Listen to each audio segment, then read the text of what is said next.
Seigneur, nous te glorifions Jésus et nous te disons merci Père. Nous appelons le serviteur de Dieu, le frère Roland Kalonji. Amen.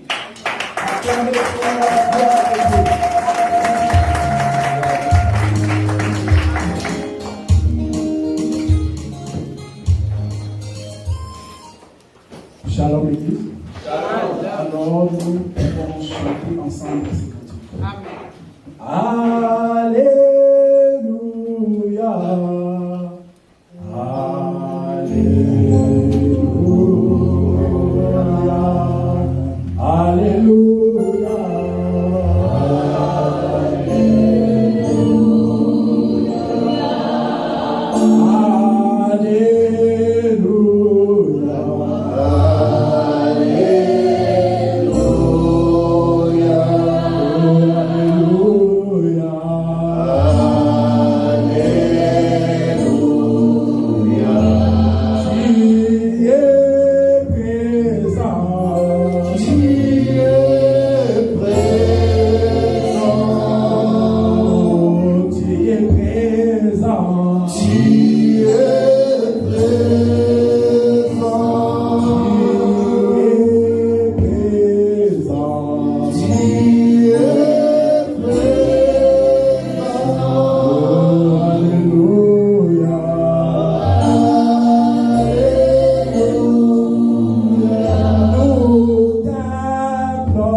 Merci Seigneur pour ces jours que tu as encore rendu possible, Seigneur, qu'on puisse parler de ta part.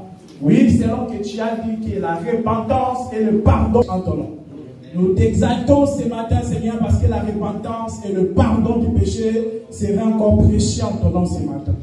Merci Seigneur, toi qui nous as dit, allez et prêcher au peuple et attester que c'est toi le juge des vivants. Sois loué, sois exalté, Seigneur. Nous te prions de guérir tous ceux qui sont malades ce matin, Seigneur. Car tu as dit dans ta parole qu'aucun habitant de Jérusalem ne dise qu'il est malade. Guéris tous ceux qui sont malades, l'éternel Dieu de gloire. Illumine les cieux de nos cœurs afin que nous puissions comprendre ces messages, Seigneur. Amen. Sois loué et sois glorifié en ton nom, que les saints t'acclament.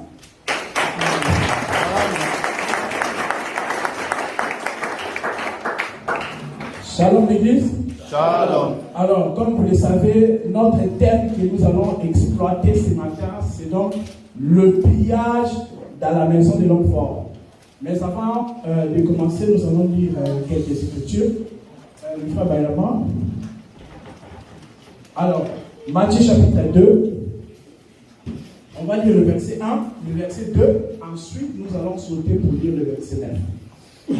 Matthieu chapitre 2, à partir du premier verset. Jésus étant né à Bethléem, en Judée, au temps du roi Hérode. Des messagers d'Orient arrivèrent à Jérusalem. Verset 3. Oui, le verset 9 maintenant. Verset 9. Oui. Matthieu chapitre 2, verset 9. Oui. Après avoir entendu les rois, ils partirent. Et voici l'étoile qu'ils avaient vue en Orient marcher devant eux jusqu'à ce qu'étant arrivé au-dessus du lieu où était le petit enfant. Amen. Elle s'arrêta. Amen. Alors, Matthieu chapitre 2, le verset 9, on nous montre que l'étoile avait conduit les mages jusqu'à adorer Jésus. Donc, c'est-à-dire que les mages ont fait confiance à l'étoile de pouvoir les conduire jusqu'à adorer Jésus. Amen. Donc, il y a lieu de souligner que l'étoile n'a pas conduit les mages à adorer Hérode. L'étoile n'a pas conduit les mages à adorer Pilate. Non, mais l'étoile a conduit les mages à adorer Jésus. Qui sont donc les mages dans les Écritures? Lorsque vous allez lire Genèse chapitre 25, là, on voit qu'Abraham donna les dons aux fils de Kétura. Donc, c'était aussi les fils d'Abraham. Et ainsi, ces fils-là vont aller en Orient. Et 2000 ans plus tard, on voit les mages sont sortis de l'Orient avec ces dons. Donc c'est par là que nous comprenons que les mages sont les fils d'Abraham.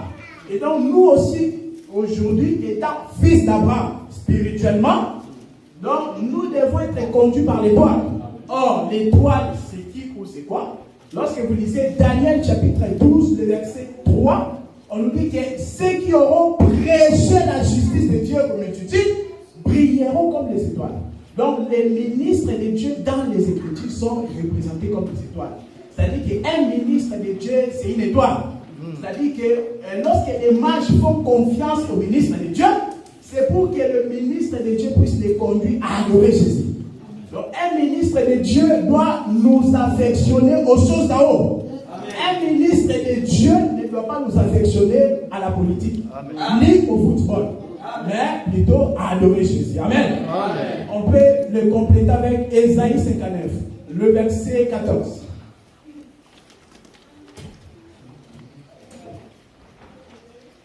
Ésaïe 59, le verset 14. Oui. Et la délivrance s'est retirée, oui. Et le salut se tient éloigné. Oui. Car la vérité trébuche sur place publique et la droiture ne peut approcher. Amen. Amen. On nous dit que la délivrance est retirée et le salut se tient éloigné. Maintenant on dit car. Or lorsqu'on dit car, c'est pour expliquer donc le pourquoi. On va expliquer pourquoi la délivrance s'est retirée et pourquoi donc pourquoi la vérité là, pourquoi on va expliquer maintenant pourquoi la délivrance s'est retirée et pourquoi le salut se tient éloigné. On dit car la vérité trébuche sur la place publique. Or la place publique aussi nous le voyons comme étant la chair. Donc dans la chair ici, on ne doit pas faire trébucher la vérité. La vérité c'est quoi? C'est l'évangile. Lorsque vous lisez Jean chapitre 17, le verset 17, Jésus dit, sanctifie-les par ta parole, car ta parole est la vérité. Donc la parole ou l'évangile, c'est ça la vérité. On ne doit pas les faire trébucher sur la place publique. On doit les faire promouvoir. Lorsqu'on fait la promotion de l'évangile dans la place publique, c'est là que la délivrance ne va pas se retirer. Et donc, c'est là qu'il y aura dans le salut. Amen. Amen. Alors nous allons prendre notre texte de base, Marc chapitre 3, le verset 27. Marc 3, verset 27. Oui. Personne ne peut entrer dans la maison d'un homme fort et piller ses biens, sans avoir auparavant lié cet homme fort. Alors, il pillera sa maison. Alors, on peut compléter avec Luc chapitre 11, le verset 21 à 22. Lorsqu'un homme fort et bien armé garde sa maison, oui. Ce qu'il possède est en sûreté. Oui. Mais si un plus fort que lui survint et dont il lui enlève toutes les armes dans lesquelles il s'est confié et il distribue ses dépouilles. Voilà.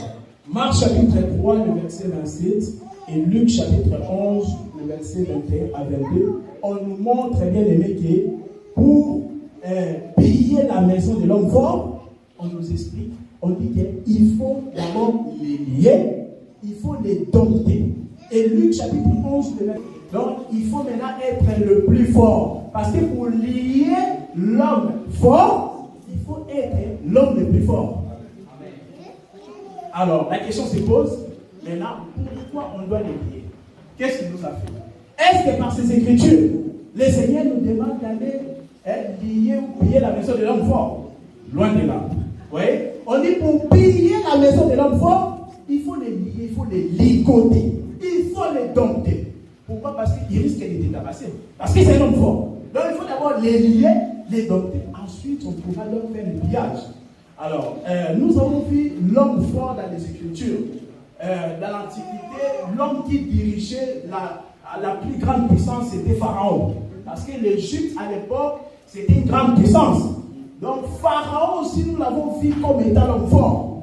Or, qu'est-ce que l'homme fort avait en lui? Il avait pris en captif les enfants de Dieu, c'est-à-dire Israël. Et pour cela, Dieu devait piller la maison de l'homme fort. Pourquoi Dieu doit effectuer le pillage de la maison de l'homme fort? Parce qu'il y a donc les richesses de Dieu. Israël dans la maison de Pharaon, c'était donc une richesse de Dieu. Et Dieu va commencer dans le pillage. Et vous avez remarqué que dans la maison de Pharaon, le pillage se fait en deux temps.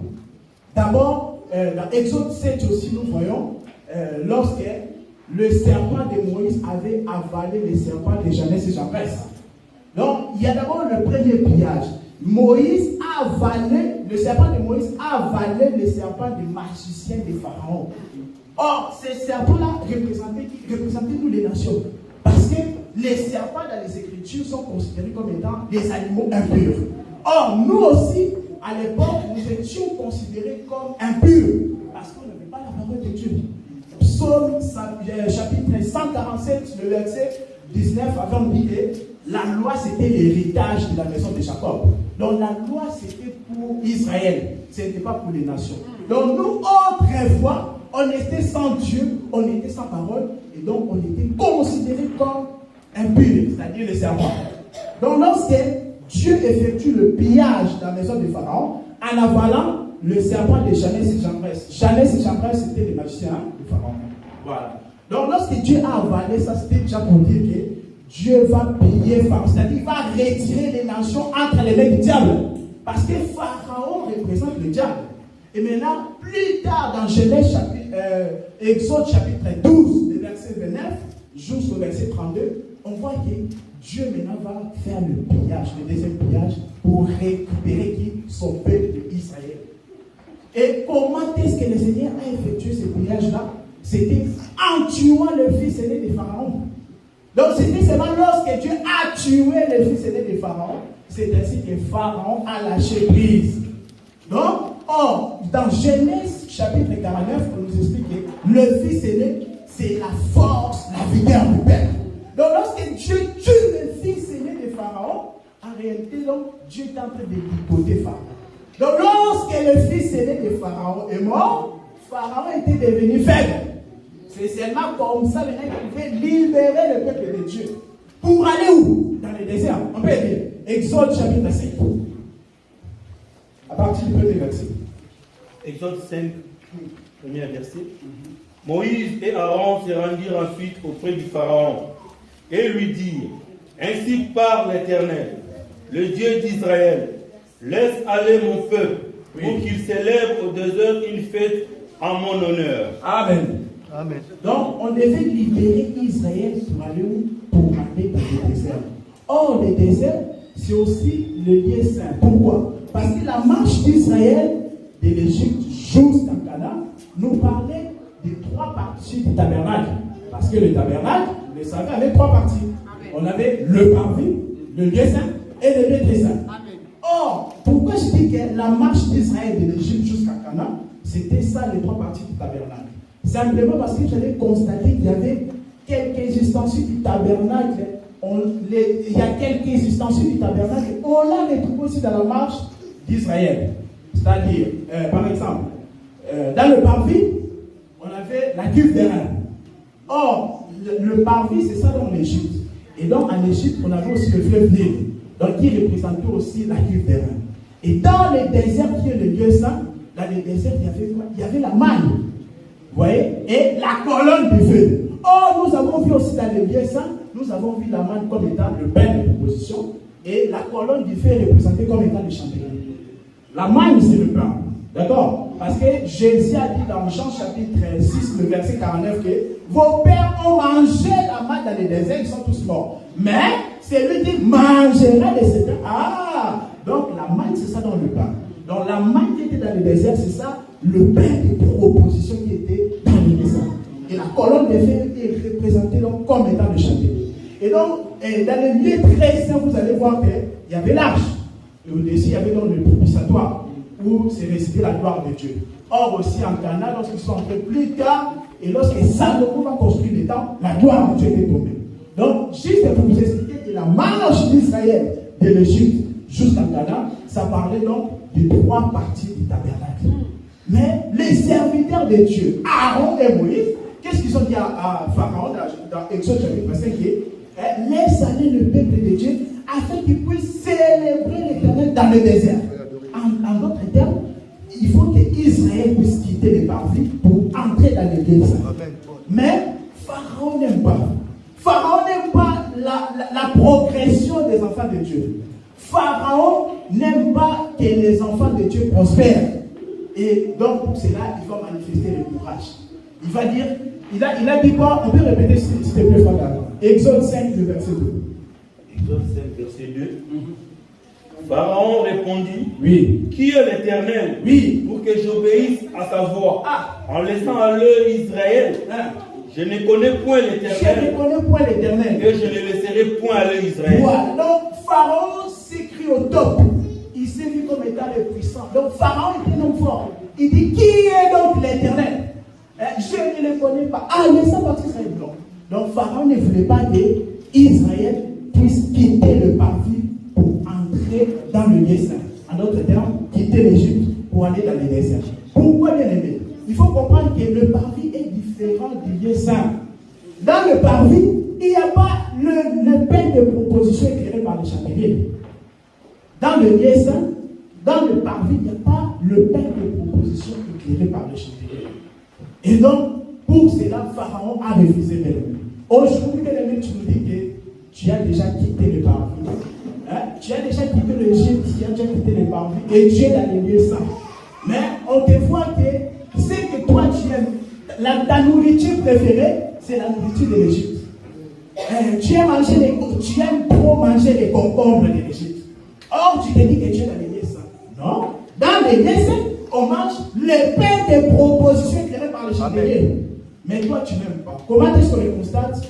Par ton comportement, tu aimes trop les disputes, tu aimes les querelles, tu aimes les soigner, la médecine en français. Donc on voit que ce sont les comportements des gens qui mangent encore les concombres. Or, si tu manges le pain des propositions éclairées par le chandelier, même ton langage va changer. Donc tu ne seras plus considéré comme les gens de l'Égypte. Donc c'est très important. Donc Pharaon n'a pas voulu libérer le peuple de Dieu. Mais gloire soit rendue à Dieu par Jésus-Christ. Parce que lorsque Israël a traversé la mer Rouge, ils ont chanté dans Exode 15, verset 6 que ta droite a signalé ta force. Donc, ceux qui avaient effectué le pillage dans la maison de Pharaon, c'était donc la droite de Dieu. Or, la droite de Dieu, c'est donc sa puissance. C'est pourquoi je t'annonce ce matin, si tu es encore lié entre les mains de Pharaon, la droite de Dieu là, la droite de Dieu qui est le ministère de la parole, la droite de Dieu qui est sa puissance, va donc te libérer de la maison de l'homme fort. Donc Pharaon, nous avons vu comme étant l'homme fort. Mais Dieu, quand tu te prends pour un homme fort, il va venir piller ta maison. D'autant plus que si dans ta maison, là, il y a les richesses de Dieu, Dieu doit effectuer les pillages. Alors, le deuxième homme fort, on l'a vu aussi, on peut lire 1 Samuel chapitre 17, le verset 16. 1 Samuel 17, le verset 16. 1 Samuel 17, verset 16. Les Philistins s'avançaient matin et soir, et ils se présentent jour. Oui. On peut répéter ce que les Philistins s'avançaient matin et soir, et ils se présentaient pendant 40 jours. Voilà. Le Philistin, là, il s'agissait donc de Goliath. Si c'était pris pour un homme fort, donc il faisait du chantage aux enfants d'Israël. La Bible dit pendant 40 jours, jour et nuit, il venait comme ça. Cherchez-moi un homme fort. Je cherche juste un homme afin qu'on puisse nous battre. Et si cet homme-là arrive à me battre, à me tuer, nous les Philistins deviendront donc esclaves d'Israël. Mais au contraire, si moi, Goliath, j'emporte ici cet homme-là et que j'arrive à le tuer, donc vous, enfants d'Israël, vous deviendrez donc nos esclaves. Donc pendant 40 jours, quel acharnement. Mais gloire soit rendue à Dieu par Jésus-Christ. Car il y a un homme, car il y a un jour, un homme qui était de la lignée de Juda, un descendant de la tribu de Juda, qui s'appelle David, était venu donc pour terrasser l'homme fort. Donc David était l'homme le plus fort. Goliath s'est vu comme étant l'homme fort, mais David était le plus fort. On peut le lire. 1 Samuel chapitre 17, le verset 50. Verset 50. Oui. Ainsi, avec une fronde et une pierre, David fit plus fort que les Philistins. Voilà. Il les terrassa et lui ôta la vie. On peut s'arrêter là. La Bible dit dans 1 Samuel 17, verset 50, c'est par une fronde que David fut le plus fort que Goliath. Ah, l'homme fort était Goliath. Mais l'homme le plus fort était maintenant David. Parce que Luc 11, 21 nous dit que pour dompter, pour lier et pour piller la maison de l'homme fort, il faut être plus fort. Donc, Satan, c'était l'homme fort. Mais Dieu est plus fort que lui. Amen. Voilà pourquoi, bien aimé, je vous exhorte ce matin, vous n'avez pas à craindre les démons. Vous n'avez pas à craindre les démons. Parce que, toujours dans la suite du le verset, on peut les lire. 1 Samuel 17, verset 53. Verset 53. Oui. Et les enfants d'Israël rêvèrent de la poursuite des Philistins et pillèrent leur camp. Voilà, on peut s'arrêter là. Donc les jours que David, l'homme le plus fort, a terrassé Goliath, cela avait donné le courage aux enfants d'Israël. Ils sont partis frapper tous ces petits Philistins-là. Ces petits Philistins sont des sorciers des démons aujourd'hui. Mais ça m'étonne que toi, jusqu'aujourd'hui, tu as toujours peur des démons. La majorité de tes prières sont toujours centrées sur les démons. Tu n'adores même pas Dieu, mais tu es toujours concentré sur les démons. Alors que lorsque David terrasse Goliath, cela doit donner plutôt le courage et la force aux enfants d'Israël d'aller continuer à frapper tous ces Philistins-là. Le véritable David, c'est lui l'homme le plus fort. C'est lui le Seigneur Jésus-Christ qui avait terrassé Satan à la croix. Et nous aujourd'hui, on a donc l'autorité de pouvoir sur les démons. C'est ça même Luc chapitre 10, le verset 19, il dit que je vous ai donné le pouvoir sur les serpents et sur les scorpions, et rien ne pourra vous nuire. Donc, il est important, bien aimé, que tu sois conscient que toi aujourd'hui, si réellement tu es le fils d'Israël spirituel, c'est-à-dire que si vraiment tu es enfant de Dieu, tu dois comprendre que tu as l'autorité sur le Philistin. Amen. Amen. Alors là, c'est dans la révélation, mais l'homme fort aussi, dans la pensée prophétique, dans l'aspect prophétique, nous les voyons comme étant Dieu lui-même. On peut lire Juge chapitre 14, le verset 5 à 6. Juge combien? Juge chapitre 14, le verset 5 à 6. Juge 14, verset 5 à 6. Juge 14, verset 5 à 6. Oui. Samson descendit avec son père et sa mère. Lorsqu'ils arrivèrent aux vignes de Timna, voici un jeune lion rougissant vint à sa rencontre. Oui. L'esprit de l'Éternel saisit Samson et sans avoir rien à la main, Samson déchira le lion comme on déchire un chevreau. Amen. La Bible dit que Samson déchira le lion. Donc en quelque sorte, Samson avait dépouillé donc le lion. Vous êtes d'accord? Donc qui est Samson? Dans Juge chapitre 13, le verset 2, on nous montre que Samson était un Danite. Samson était de la lignée de Dan. Or, lorsque vous lisez la prophétie de Moïse sur Dan, dans Deutéronome 33, le verset 22, le prophète Moïse a prophétisé sur Dan en disant que Dan est un jeune lion qui se lance de Bazan. Donc, Dan, était lion. Or, Samson étant aussi descendant de Dan, Samson aussi était lion. Donc, lorsque vous voyez dans Juge 14, 5, Samson est en train de déchirer un lion, c'est-à-dire que Samson était en train donc de se déchirer lui-même. Samson était en train de se débarrasser de sa nature de lion, de sa royauté, afin de devenir donc faible. Donc, c'est Dieu qui a pillé Dieu. Pourquoi? Pour que nous puissions acquérir le salut. Amen. Amen. Donc, dans cet évangile, Dieu pille Dieu. Dieu pille Dieu. Dieu doit piller Dieu pour que le salut soit donc accessible à tous. Amen.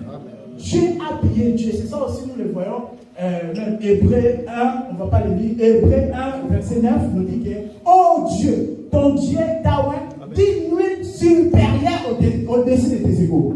Hébreu 1, 9 nous montre qu'il y a un Dieu, Yahweh est notre Dieu. Ah, on va te poser la question. Il y a combien de dieux? Il y a des ailes. Donc c'est ça même on a vu dans l'ombre. Oh Dieu, le Dieu qui est en train de oindre notre Dieu là, c'était Moïse qui est en train de oindre Aaron.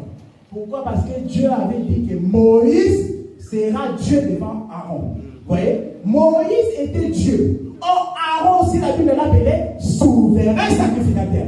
Souverain sacrificateur, c'est aussi Dieu. Donc Moïse qui est en train de se déverser sur Aaron, c'est ça en réalité. Aaron est en train de piller Dieu. Aaron est en train de piller Moïse. C'est-à-dire que Dieu a pillé Dieu. C'est-à-dire que l'œuvre de la croix a vécu Dieu faire. Parce que même vous allez voir, après que Samson a déchiré le lion, la Bible dit 3 jours plus tard, on a trouvé du miel et Samson il a mangé. Et il a donné aussi à son père et à sa mère. Samson qui mange d'abord le miel, c'est là qu'on montre que c'est Dieu d'abord qui a agréé l'œuvre de la croix. L'œuvre de la croix a d'abord été agréée par Dieu lui-même. Et maintenant, le fait qu'il donne à son père et à sa mère, c'est là qu'on montre aussi que l'œuvre de la croix était bénéfique pour lui. Parce que dans Luc chapitre 8, le verset 21, Jésus dit, qui est donc mes frères? Qui est donc ma mère? N'est-ce pas? C'est qui écoute la parole de Dieu et le met en pratique. Donc, le fait que Samson donne aussi le miel à son père et à sa mère, il représente nous. Donc, Dieu étant Samson, a créé l'œuvre de la croix, et l'œuvre de la croix était donc bénéfique aussi pour nous. Amen. Amen. Alors, nous avons vu aussi l'homme fort comme étant la proie et l'homme le plus fort comme étant Benjamin. On peut le lire. Genèse chapitre 49, le verset 27. Genèse 49, verset. Oui. Benjamin est un loup qui déchire. Le matin, il dévore la proie, et le soir, il partage le butin. Voilà. La Bible dit que Benjamin est un loup. Qui fait quoi? Qui déchire la proie le matin et partage le butin le soir. Qui est donc ce Benjamin? Le véritable Benjamin bien-aimé, c'est le Seigneur Jésus-Christ. Et il faut aussi savoir que les loups, parce qu'on a appelé Benjamin un loup. Qui fait quoi? Qui déchire la proie le matin et partage le butin le soir. Or, le Benjamin, le loup qui est Benjamin, nous parle aussi des ministres de Dieu. Parce qu'il faut savoir qu'il y a loup comme étant les faux serviteurs, il y a aussi loup comme étant les vrais serviteurs. N'oubliez pas que Satan c'est un imitateur. Satan il copie. Satan il est aussi serpent. Satan il est aussi lion. Mais il n'est pas le véritable. Amen. Il rôde comme un lion, cherchant qui dévorer. Vous voyez? Donc il est comme un lion. Il est comme un serpent. Il est comme un loup. Mais le véritable loup, qui est Benjamin, c'est notre Seigneur Jésus-Christ. Il doit donc déchirer la proie le matin. Or, le Seigneur Jésus, il s'est donc déversé sur ses ministres. C'est-à-dire que Benjamin qui déchire la proie le matin nous parle aussi des ministres de Dieu. Un ministre de Dieu doit être l'homme le plus fort, grâce à celui qui a donné cette force. Vous voyez? Donc, il doit aussi déchirer la proie le matin. Or, la proie du matin, c'est quoi? C'est ça la loi. Parce que Exode 24 nous dit que la loi était donnée le matin. Vous voyez? Donc la proie du matin que Benjamin doit déchirer, c'est ça donc la loi. Et on dit quoi? Il partage le butin le soir. Le butin, lorsque vous lisez Jérémie 21, le verset 9, aussi Jérémie 38, le verset 2, la Bible nous montre que le butin c'est la vie. La Bible dit que le butin sera appelé la vie. Vous voyez? Donc après que Benjamin, les hommes de Dieu, déchire la proie du matin, c'est-à-dire déchire la loi. Donc il doit donc partager donc la vie qui est le butin. Un ministre de Dieu doit être capable de déchirer la proie. C'est-à-dire quoi? De piller la proie. Il doit donc les branler. Amen. Il doit dépouiller la proie. La proie là, c'est aussi les voiles du temple qui empêchaient que la gloire de Dieu puisse sortir. Donc il doit avoir cette force-là de déchirer les rideaux du temple, afin que la gloire de Dieu puisse nous en passer. Amen. Amen. Alors, nous allons lire aussi l'écriture de Agé chapitre 5. Agé chapitre 2, le verset 5 à 8.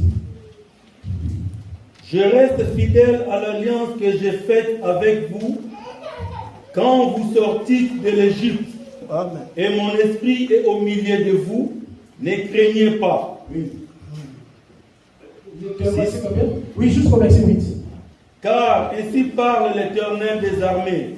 Encore un peu de temps, et j'embrasserai le ciel et la terre, la mer et le sec. J'embrasserai toutes les nations, les trésors de toutes les nations viendront, et je remplirai de gloire cette maison, dit l'Éternel des armées. L'argent est à moi, l'argent est à moi, et l'or est à moi, l'or est à moi, dit l'Éternel des dit armées. l'Éternel des armées. Donc, selon la ligne prophétique, nous voyons aussi Satan comme étant l'homme fort. Mais rappelez-vous toujours de l'écriture des bases de Luc chapitre 11, le verset 21 à 22, et Marc chapitre 3, le verset 26, qui nous dit que il faut, pour piller la maison de l'homme fort, il faut les piller, il faut les dompter, et il faut aussi être l'homme le plus fort. Or, Satan aussi, c'est pas comme un homme fort. Et donc, Dieu va aussi les lier. C'est ça les milléniaux. Lorsque vous lisez Apocalypse 20, la Bible nous dit quoi? Que Satan sera lié pendant 1000 ans. Pourquoi il sera lié pendant 1000 ans? Pour que Dieu puisse piller sa maison. Sa maison, c'est quoi? C'est ça le monde. C'est ça le monde de Satan. Parce que lorsque Jésus est venu, il a dit que mon royaume n'est pas de ce monde. Et encore, un Jean nous dit aussi que le monde est sous l'emprise du malin. Donc, ce monde ici est représenté comme la maison de Satan. Mais un jour, Dieu va donc les lier. C'est ça le millénium. Satan sera lié pendant 1000 années. Aujourd'hui, s'il te tourmente, sache qu'en réalité, il n'est pas l'homme le plus fort. Aujourd'hui, il manifeste la force, mais en réalité, il sera lié bien lié. Pourquoi? Pour que Dieu puisse effectuer le pillage dans sa maison. Agé chapitre 2, le verset 5, on nous dit que Dieu, qu'est-ce qu'il va faire? Il a dit qu'il va ébranler les nations. Ébranler, ça veut dire rendre moins solide. C'est ça même le pillage. Ébranler, c'est rendre moins solide. C'est ça le dépouillement. Dieu dit qu'il va ébranler la force des nations. Pourquoi? Il dit que pour que l'or et l'argent reviennent à moi. L'or et l'argent, ce sont les Écritures qui nous l'expliquent. Lorsque vous lisez Job chapitre 22, le verset 25, la Bible dit que le Tout-Puissant sera ton or. En fait, l'or dans la Bible nous parle de la divinité. Et l'argent, lorsque vous lisez Exode 30, le verset 16, la Bible nous dit que l'argent sert de rachat. Donc l'argent nous parle du rachat, de la rédemption. Et donc l'or nous parle de la divinité. Aujourd'hui, Satan a aveuglé plusieurs en leur donnant le verbe de Babylone la grande. Il y en a qui sont entrés dans les sciences occultes, croyant que la divinité appartient à Satan. Alors que non, la divinité appartient à Jésus-Christ. À lui la rédemption, à lui le rachat de lui. Et donc pour cela, Dieu va effectuer le pillage. Il va donc ligoter Satan pendant le temps. Et donc, il va récupérer l'or, il va récupérer l'argent. Il montrera bien aimé aux habitants de la terre qui à lui appartient toute puissance. On peut lire Apocalypse chapitre 11.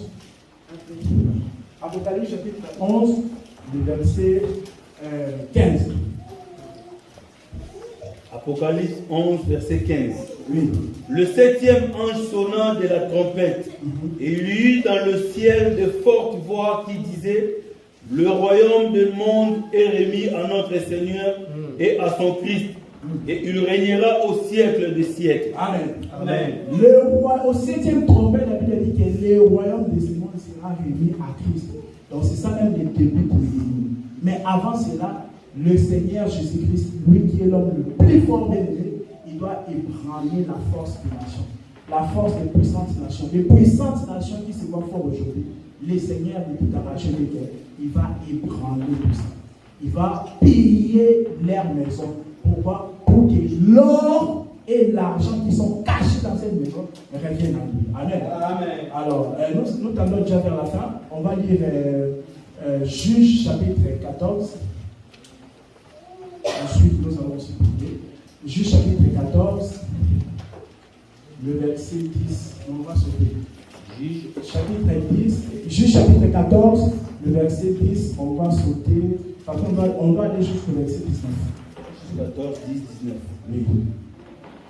Ils sont descendus chez la femme.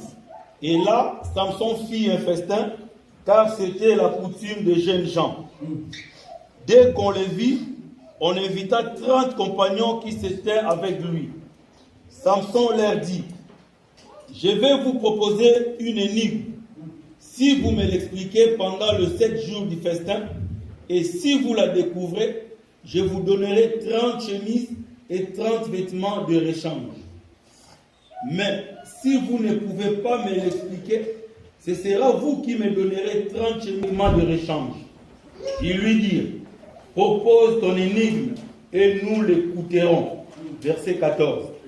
Et il leur dit, de celui qui mange est sorti ce qui se mange, et du fort est sorti le doux. Pendant 3 jours, ils ne purent expliquer l'énigme. Le 7e jour, ils dirent à la femme de Samson, persuade à ton mari de nous expliquer l'énigme, sinon nous te brûlerons, toi et la maison de ton père. C'est pour nous dépouiller que vous nous avez invités, n'est-ce pas? La femme de Samson pleurait auprès de lui et disait, tu n'as pour moi que de la haine et tu ne m'aimes pas. Tu as proposé une énigme aux enfants de mon peuple et tu ne me l'as point expliqué. Et il lui répondait, je ne l'expliquais ni à mon père ni à ma mère, est-ce à toi que je l'expliquerai? 17. Elle pleura auprès de lui pendant 7 jours que dura leur festin. Et le 7e jour, il la lui expliqua, car elle est tourmentée. Et elle donna l'explication de l'énigme aux enfants de son peuple. 18. Le gens de la ville dirent à Samson, le 7e jour avant le coucher du soleil, quoi de plus doux que le miel et quoi de plus fort que le lion? Et il leur dit, si vous n'aviez pas labouré avec ma génisse, vous n'auriez pas découvert mon énigme. Verset 19. L'Esprit de l'Éternel saisit et le descendit à Ascalon. L'Esprit de l'Éternel saisit Samson. Il tua 30 hommes, prit leur dépouille et donna le vêtement de rechange à ceux qui avaient expliqué l'énigme. Il était enflammé de colère et il monta à la maison de son père. 20. On peut s'arrêter là. Oui. Donc par la lecture qu'on vient de faire, on nous montre qu'un jour Samson a proposé une énigme aux gens du peuple de sa femme. Il a dit que si vous arrivez à me donner la réponse de cette énigme, moi Samson, je vais donc vous revêtir. Je vous donnerai donc les vêtements. Mais au contraire, si vous n'arrivez pas à me l'expliquer, ça sera donc à vous de me donner les vêtements. Et qu'est-ce qui s'est passé? Ils ont réussi à donner la réponse à cette énigme. Grâce à la femme de Samson qui avait donc communiqué la réponse. Et donc, Samson était dans l'obligation de réaliser sa promesse. Dans le verset 19 de Juge chapitre 14, la Bible dit que Samson tua 30 hommes. On peut les répéter, s'il te plaît. Juge 14, 19. Juge chapitre 14, le verset 19.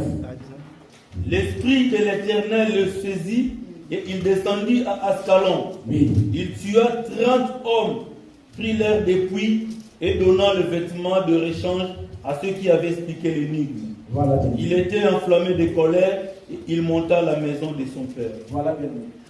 L'écriture commence en disant que l'Esprit de l'Éternel saisit Samson. Donc c'était par la volonté de Dieu que Samson est allé tuer 30 hommes. Pourquoi il est parti piller ces 30 hommes-là? C'était donc pour revêtir, pour récupérer leurs vêtements et les donner aux gens du peuple qui avaient donc répondu à son énigme bien-aimé. Donc, dans ces messages, c'est que j'aimerais que vous puissiez comprendre et que Samson, qui est le véritable Seigneur Jésus-Christ, a dépouillé un peuple pour revêtir notre peuple. Et le peuple que Samson a dépouillé, c'est ça la maison d'Israël. Romains chapitre 11, mon frère. Romains chapitre 11, le verset 11. Romains chapitre 11, le verset 11. J'ai dit donc, est-ce pour tomber qu'ils ont bronché? Loin de là. Oui. Mais par leur chute, le salut est devenu accessible aux païens, afin qu'ils fussent excités à la jalousie. Voilà. On dit que c'est par leur chute. Leur chute là, l'air là c'est Israël. La Bible dit que c'est par leur chute que maintenant le salut est devenu accessible aux païens. Or, dans les Écritures, la Bible définit aussi le vêtement comme étant le salut. Donc, ça dit que le Seigneur a dépouillé Israël. La Bible dit que c'est par la chute. La chute, là, c'est ça les 30 hommes qui étaient morts là. Les 30 hommes qui sont morts là, c'est ça Israël. Et maintenant, le Seigneur a récupéré leurs vêtements pour donner aux hommes qui avaient répondu à l'énigme des Samson. Amen. Le vêtement dans la Bible, bien aimé, c'est très important. On peut lire Apocalypse, le verset, chapitre 16, le verset 15. L'importance du vêtement. Voici, je viens comme un voleur. Oui. Heureux celui qui veille et qui garde ses vêtements, afin qu'il ne marche pas nu et qu'on ne voit pas sa honte. Voilà. Voici, je viens comme un voleur. Heureux celui qui garde ses vêtements. La question se pose ici, est-ce que réellement toi tu as reçu le vêtement de Samson? Amen. Est-ce que tu as reçu le vêtement du Seigneur Jésus-Christ? Parce que je vous ai dit que le vêtement c'est ça le salut. Romains 11 nous dit que donc c'est grâce à leur chute, à la chute d'Israël, que le salut est devenu accessible. Il a dépouillé, Samson a dépouillé 30 hommes. Donc 30, le chiffre 30 nous parle aussi de la maturité. C'est-à-dire qu'il a dépouillé le salut à un peuple pour le donner. Amen. Alors nous allons nous tenir debout. Pendant ce moment-là, j'invite les frères chanter.